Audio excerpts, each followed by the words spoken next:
Тесно партиски, а не експертски избор. Ова е еден од аргументите на пратениците од СДСМ поради кои ќе гласаат против предлогот на председателката Силјановска Давкова, универзитетскиот професор Трајко Славески да стапи на функцијата гувернер на Народна банка. Лично сметам дека човек кој што се спротивставува на растот на минималната плата, на економски политики кои што се за доброто на граѓаните, тој беше најголемиот противник, ако се сеќавате, тој велеше дека дури 9000 денари минимална плата е голема минимална плата и така натаму, не може ништо добро да донесе ниту за системот, ниту за државата.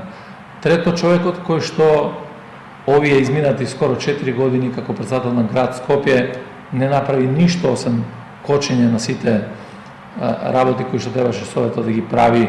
Немаме навистина никаква причина да се даде поддршка да Трајко Славески биде избран за гувернер на Народната банка.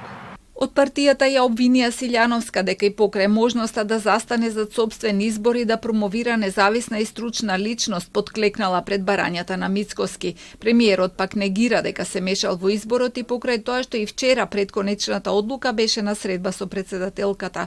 Вели дека тоа е нејзина одлука, а не на владата, како и дека пратеничката група на ВМРО ДПМН ќе го поддржи предлогот. Славески ќе треба да си даде оставка од партиската функција, член на извршниот комитет на партијата, затоа што законот не дозволува гувернерот да биде член на партиски орган. Тој е долгогодишен член на ВМРО ДПМН и учествувал во изработката на програмските документи на партијата. Собранието вчера го доби предлогот, а изборот ќе оди по редовна постапка, најверојатно на 3 јуни. За да биде избран е потребно просто мнозинство од 61 глас, што владеачките партии го имаат. Славески во моментот извршува функцијата председавач на Советот на град Скопје и универзитетски професор на економскиот факултет, каде претходно магистрирал и докторирал. Постдипломец и на Калифорнискиот државен универзитет, како и на Универзитетот Харвард. По политиката влегува во 1999 година како министер за развој во владата на Љупчо Георгиевски. Подосна му станува советник на Никола Груевски кога беше министер за финансија 3 години и самиот е министер во владата на Груевски.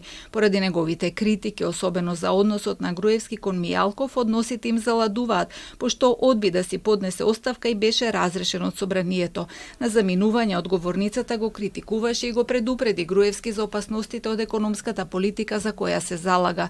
Подосна изјавуваше дека како министер трпел многу притисоци. Поради залагањето пратениците да не го крадат буџетот со покажување на фиктивни сметки за патни трошоци си создал многу непријатели во собранието.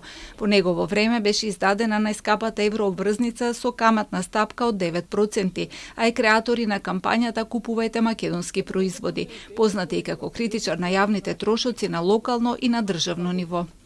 Делот од придонесот за пензиско и инвалидско осигурување